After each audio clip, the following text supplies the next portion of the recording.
This rusty and legendary mud and brick city of Chinguetty was not like visiting any other city. It was like going back in time hundreds of years to the medieval nomadic era. Chinguetty was once a jewel of Africa, flourishing with astronomers, scholars, and poets, due to which it ultimately became an epicenter of spiritual and religious scholarship. One of its well-kept treasures are the rarest of libraries in the world. Many great minds, including Ibne Battuta, have traveled here in pursuit of knowledge. Today, it is the last place on the planet where you would look for a library, but truth be told, it is home to some of the oldest libraries carrying handwritten script of religious texts, poetry, and research on astronomy. We went to one such library called Darussalam through narrow and restored walkways.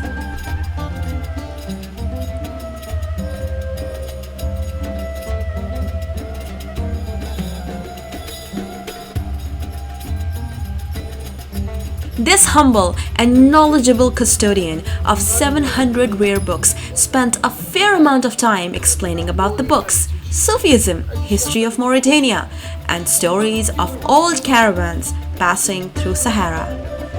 With eyes beaming with pride, he narrated scholastic achievements of Mauritanian women in literature and astronomy.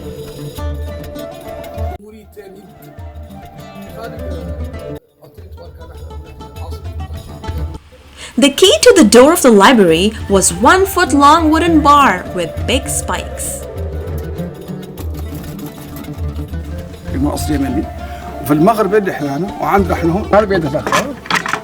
He suggested that I try to unlock, and after several tries, of course I felt like a champ when I unlocked.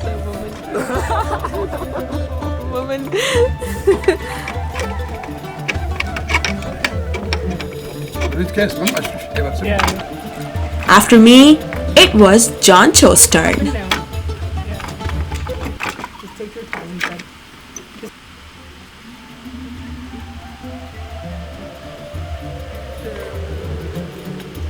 Jonathan also tried and was the fastest among us all and unlocked within the first few seconds.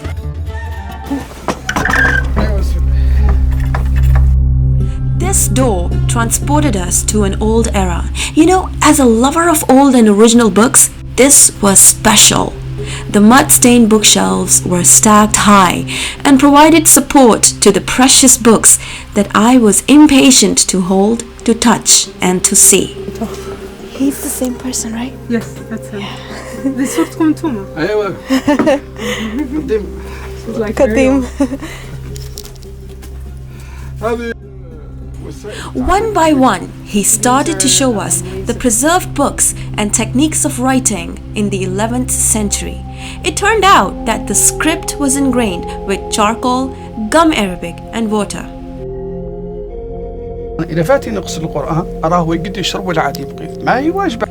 Unfortunately, and quite understandably, we were not allowed to touch the decaying books. The custodian slipped his hand into a woolen green glove and with extreme caution showed us the rare handwritten manuscripts of science, literature, poetry, and religion produced back in the day.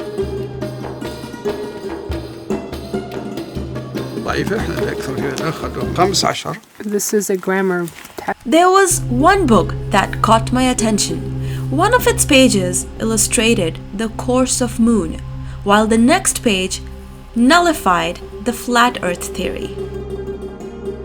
He also read poetry with passion, fervor, and gestures. In the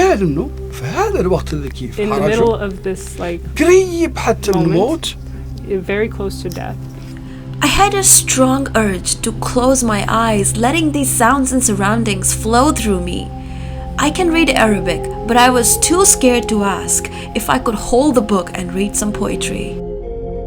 Anyways, it was time to go, and getting out of a library is one of the hardest things to do.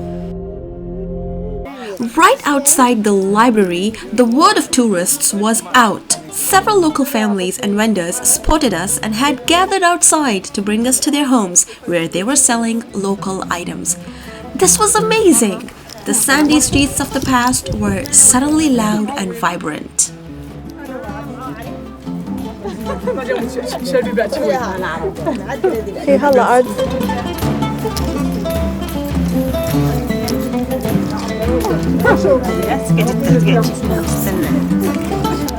Like earrings? I think I kind of like pendant more. I have a ton of earrings. The women swarmed us with their handmade items, all calling out inflated prices. I bought this pendant that I'm still wearing as I edit this video. After a few purchases, we were out and about.